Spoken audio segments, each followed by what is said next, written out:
dan salam satu Malaysia. Yang berhormat Datuk Yang di-Pertua, kos terperinci bagi pembinaan KLIA 2 mengikut pecahan utama adalah seperti berikut. A.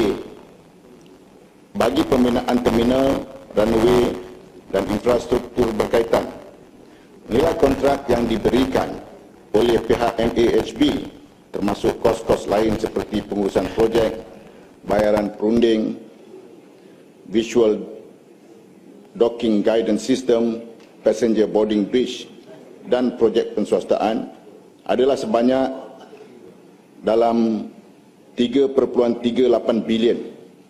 Perincian kos bagi pakej utama adalah seperti berikut. 1.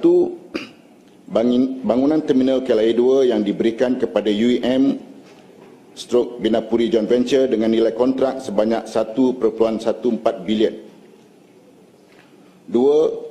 Pembinaan runway 3 dan sistem taxiway oleh KUB Berhad sebanyak 247 juta. 3. Aircraft stands dengan nilai kontrak sebanyak 543 juta yang melibatkan banyak kontraktor: Nippon Road Malaysia Sdn Bhd, Bayangan Sepadu Sdn Bhd, Norangkasa Enterprise Sdn Bhd, Award Consortium Sdn Bhd / SWA Water Malaysia Sdn Bhd Joint Venture. Yang keempat, kerja tanah untuk bangunan terminal, apron dan runway 3 sebanyak 524 juta, iaitu Gadang / BJQ Joint Venture dan WCT Berhad.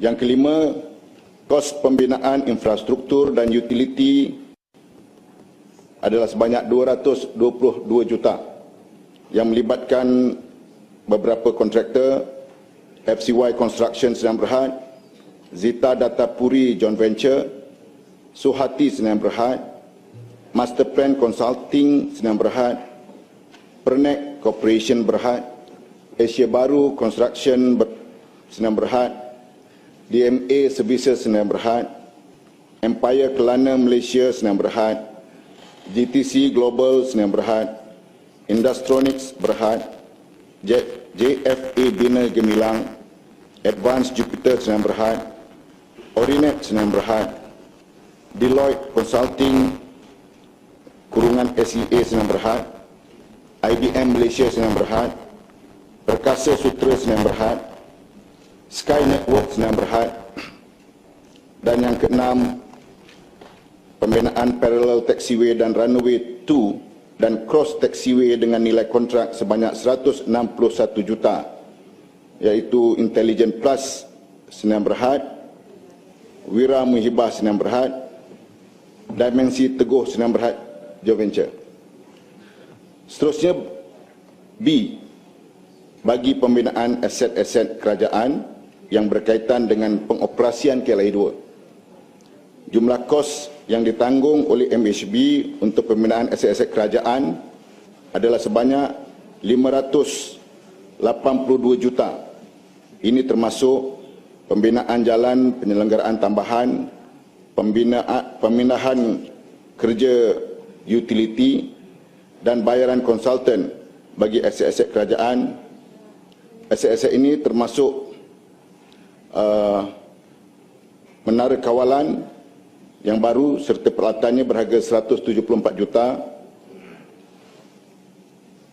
Pembinaan penghubung jalan dan kemudahan awam adalah sebanyak 294 juta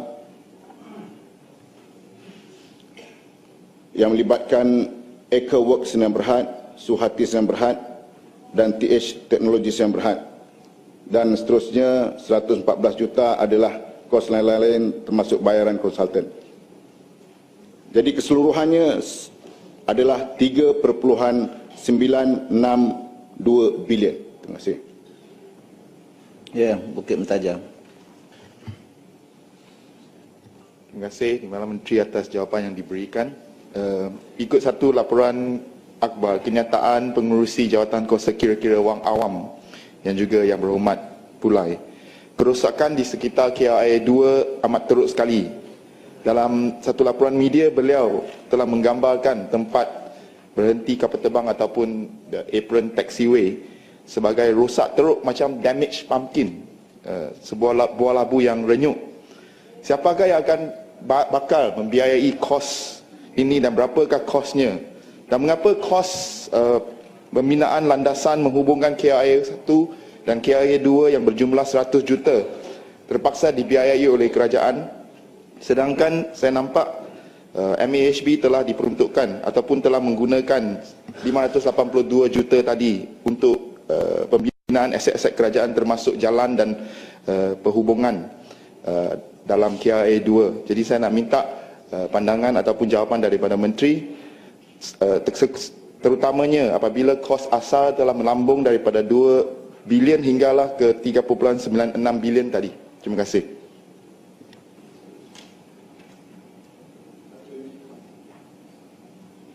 Datuk Yang di-Pertua, mengenai mendapan yang berlaku itu adalah dalam jangkaan pihak MHB kerana tanah yang dalam pembinaan itu merupakan dijangkakan akan membuat settlement, dan settlement inilah yang akan berlaku mendapan, dan mendapan ini masih dalam jangkaan yang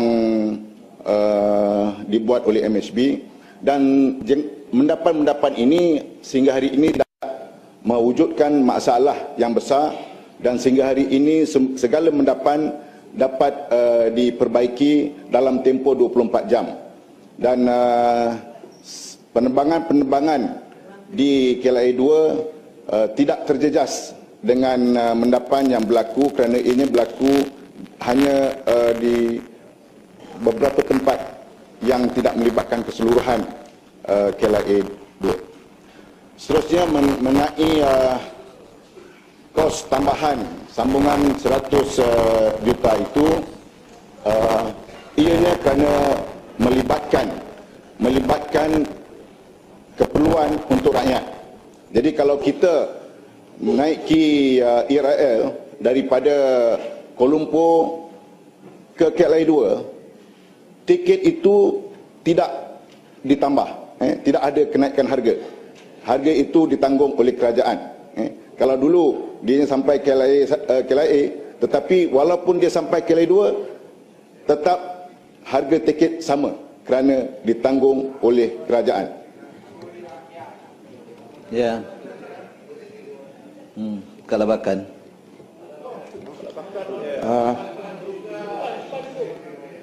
Datuk Speaker. Ya. Datuk Speaker. Ya, Putatan. Sila duduk dulu. Ya, ya. Ya, Putatan. Ya, ya. Terima kasih Datuk Speaker. Biasanya apabila KLIA 2 ini pembinaannya selesai, jadi persoalan saya, tentu sekali ada pengeluaran lesen untuk taksi-taksi daripada luar ke KLIA 2. Jadi saya mau tahu cara mana pemberian kontrak taksi ini, kerana saya dapat tahu satu serikat. Cara mana dan siapa serikat yang dapat? Terima kasih. Datuk Speaker, boleh tambah? Ya, bagi Menteri jawab dulu, Menteri jawab dulu. Ya, ya. Putatan. Ya.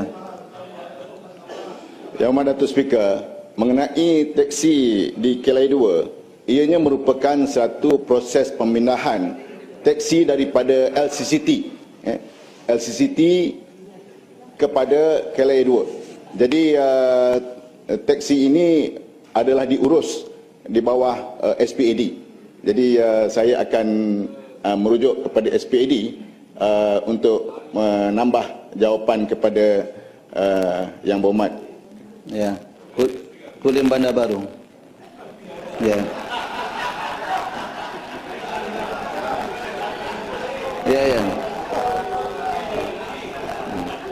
Sila.